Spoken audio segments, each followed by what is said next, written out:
This will be obvious later, but my mom never told me any of these stories. Edie would have, but Mom didn't like bringing up the past. Though, when we adopted a stray kitten, she was the one who named it Molly.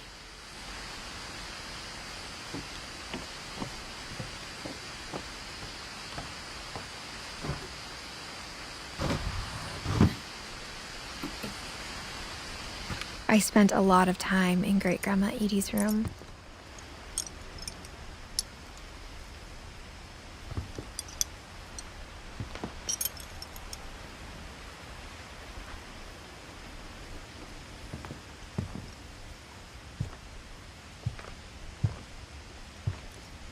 When Edie told people Sven was killed by a dragon, she could also have said he was building a dragon-shaped slide that collapsed. She could have, but she didn't.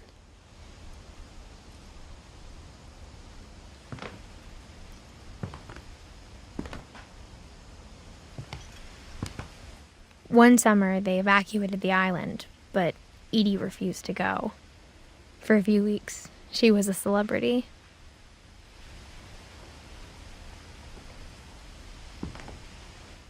I hadn't thought of myself as Edith Jr. for a long, long time.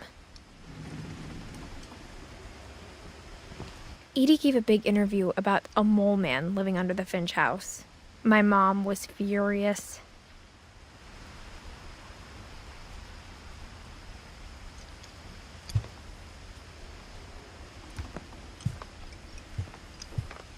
Her room was like a museum.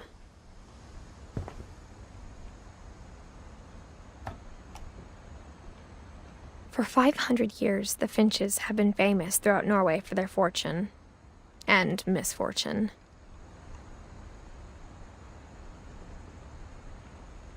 Odin Finch buries the latest victims of the family curse, his wife Ingeborg and their newborn son, Johan.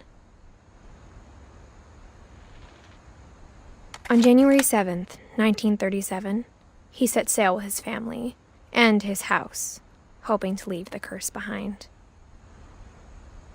But 40-foot waves off the coast of Washington send the house and Odin to the bottom of the sea.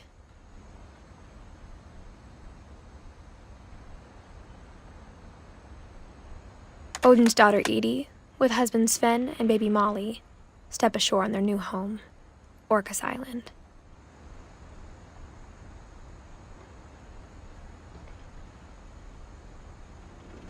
Odin Finch is the first to be buried in the new family cemetery.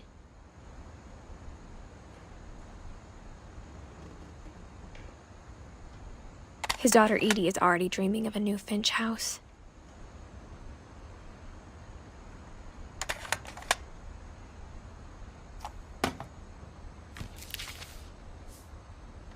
Whatever's wrong with this family, it goes back a long ways.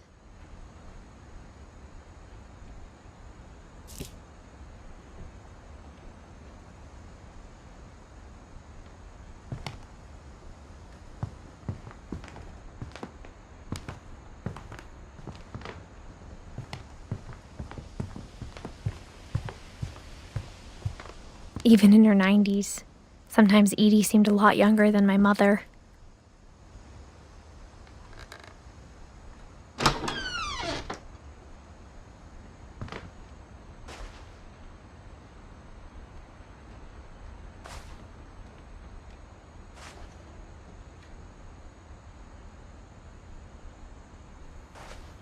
The only trace Grandpa Sam's first wife Kay left on the house was the pink bathroom.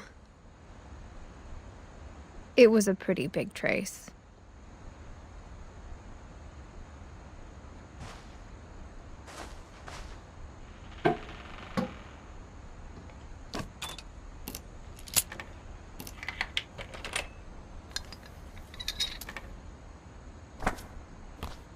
There's a secret in this bathroom.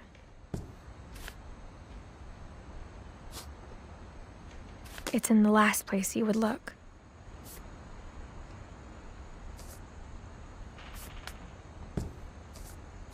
It isn't in the cupboard.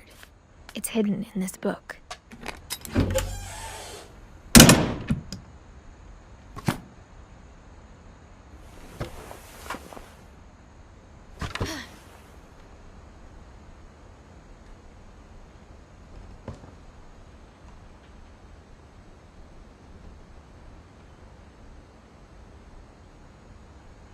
Sven gave Sam an old camera he'd refurbished.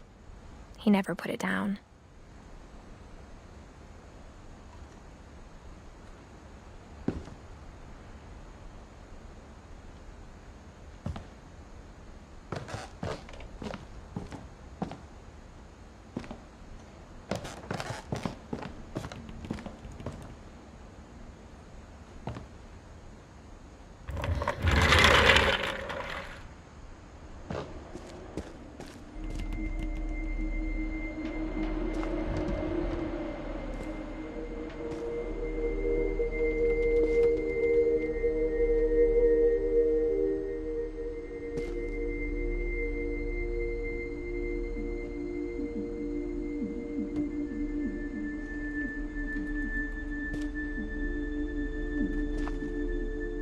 I knew Grandpa Sam had a twin.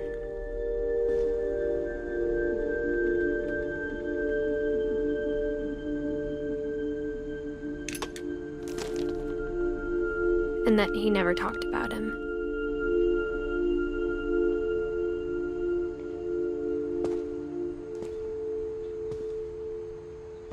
I guess my grandpa didn't like history any more than my mom did.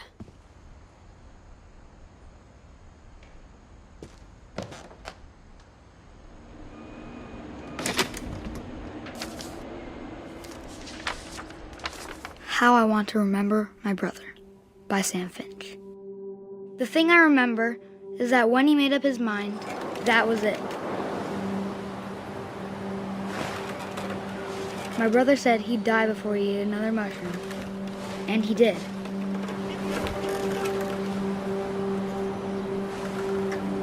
At Barbara's funeral, we swore we'd never be afraid again, and he wasn't. I think Calvin always wanted to fly.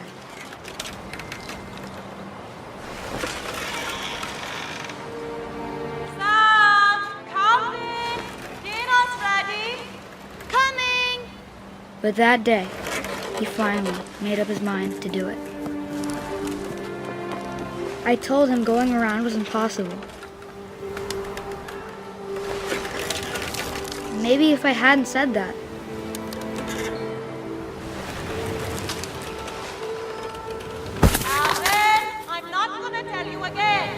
maybe if the wind hadn't picked up, then maybe he'd still be here. But I doubt it. I think he'd already made up his mind. That's what I want to remember about my brother.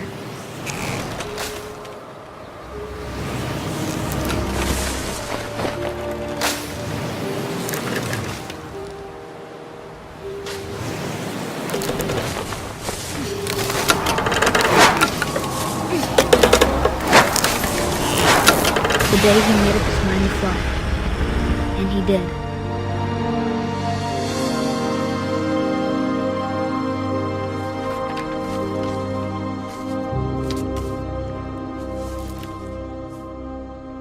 Calvin's story felt strangely familiar.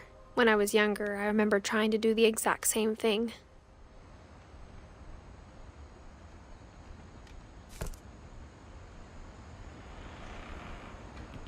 After the funeral, Edie roped off Calvin's half of the room.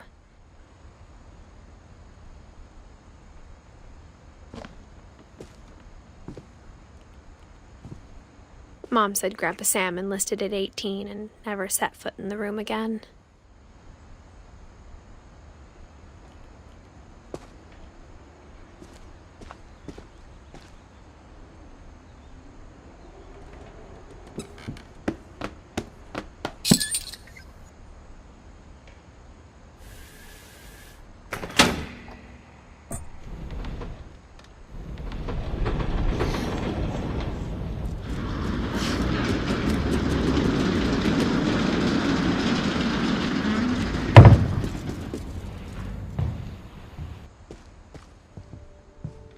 The passages were a pretty tight fit. They'd obviously been built for smaller hands and bellies.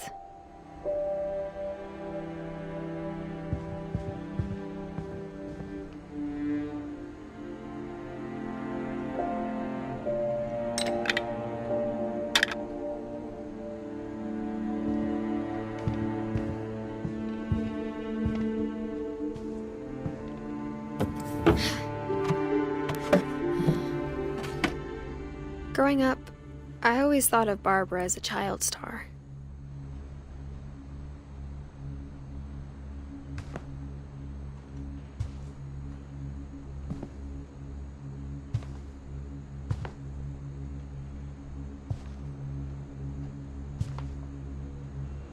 I never thought about how hard it must have been for her afterwards.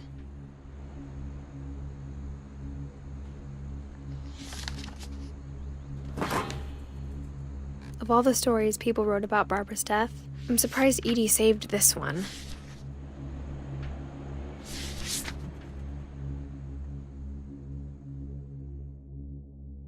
Old Jack here with another ghastly tale inspired by America's most unfortunate family. I'm calling it The Surprise Ending of Barbara Finch. As a child star, Barbara was famous for her scream. Now at 16, she was all washed up. A has-been. But in a lucky break, she'd been asked to perform her signature scream at a local convention for monster movie fans. It was just the boost her career needed. Unfortunately, her scream hadn't aged well. Getting better. I think you just need the right motivation. Her biggest fan and current boyfriend, Rick, was about to demonstrate when... Now that was a great scream. It was Barbara's father, Sven. He'd slipped into a table saw and had to be rushed to the emergency room. So Barbara got stuck babysitting her youngest brother, Walter. Her convention comeback was cancelled. Okay, I'm hearing frustration, but I'm not hearing terror. What if I tried... A gang of hoodlums in Halloween masks have been terrorizing Orcas Island tonight. Police are urging residents to... That came from the basement. You're right! Also, I loved your delivery on that. Why is your basement door locked? Because my dad likes making puzzles and secret passages. There's a key hidden in the music box. The secret is to keep winding and winding until finally the key pops out. Thanks, babe. I'll be back in a sec. 20 minutes later, Rick hadn't returned. So Barbara went to look for him, right on cue. She reached for the music box.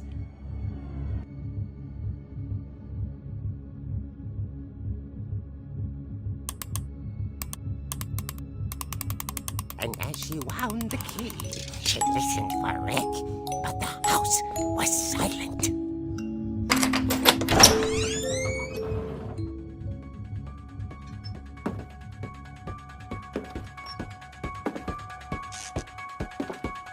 She found Rick's crutch and imagined the worst.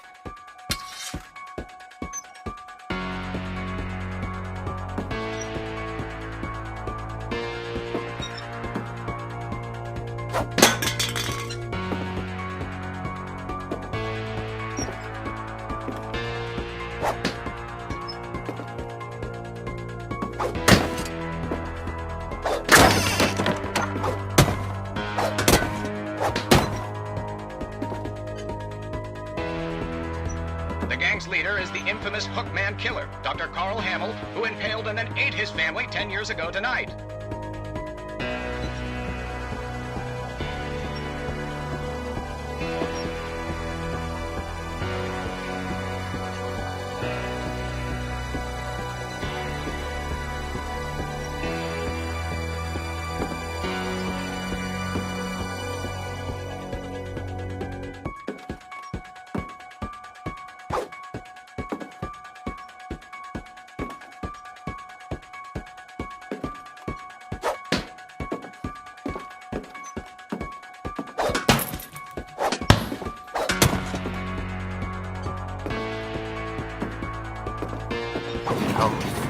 rattled and grew still.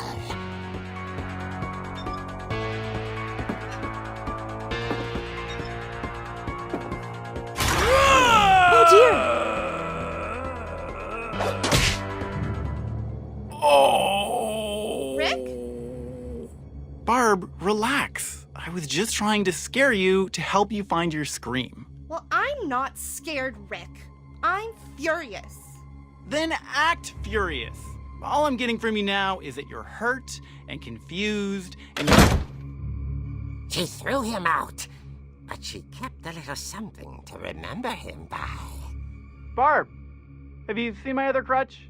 And she was still holding it when she fell asleep watching the late picture show. Hours later... Barbara! Walter, what's going on up there? Ah! Okay, I'm coming up, but if this is a trick, you're dead, Walter.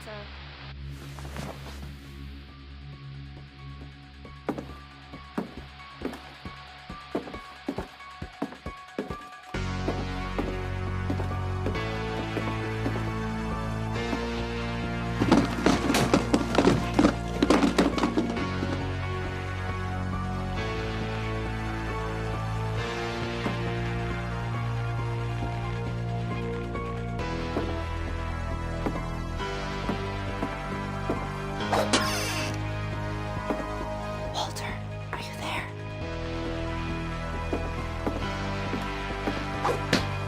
Walter had vanished, but his bedside radio was still on. Orcas Island police describe the man as 6 feet tall, with a steel hook for a hand. Residents are urged to lock all doors and windows and notify the police of any suspicious activity. Barbara turned, saw the hook man, and was speechless. He was quite smashing.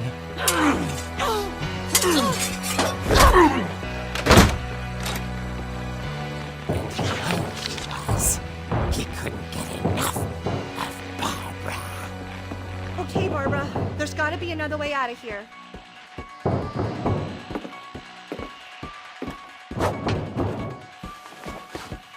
That night, she played her part beautifully.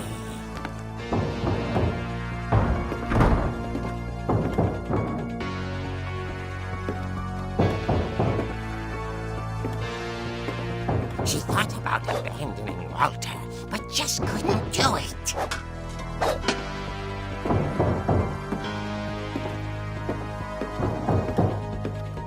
Molly's door hadn't been opened in years. The hinges groaned.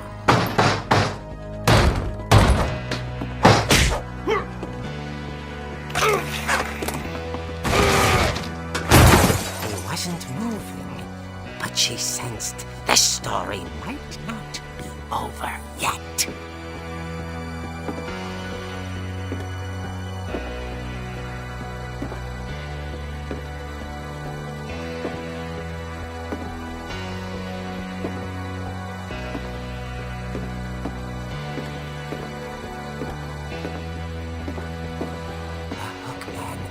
Vanished. She listened for his breathing, but all she heard was...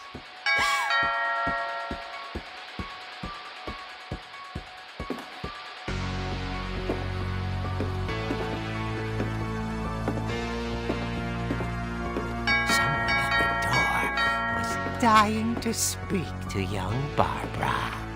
At the door, she heard whispering. Was coming from inside the house.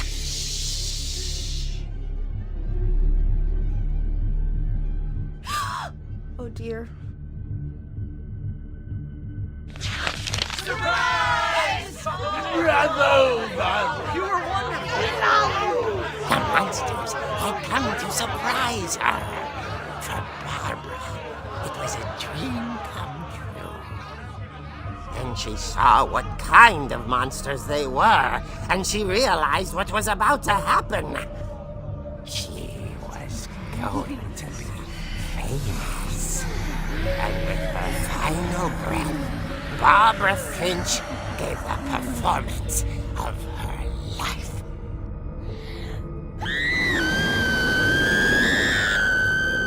I wasn't there myself, but I hear Barbara was magnificent.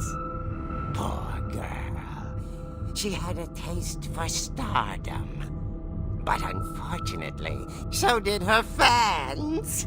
Of course, the police blamed it all on poor Rick, who disappeared the same night. And little Walter? Hiding under his bed the whole time. He took it all pretty hard, but that's another story. As for Barbara, tucked inside the music box is all they ever found of her. Her ear.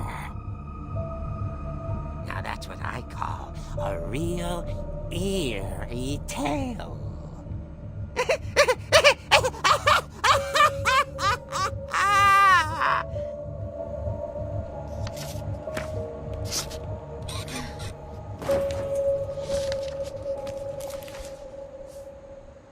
Edie told me all Barbara wanted was to be remembered, as absurd as that comic was. Maybe what Edie saw was a happy ending.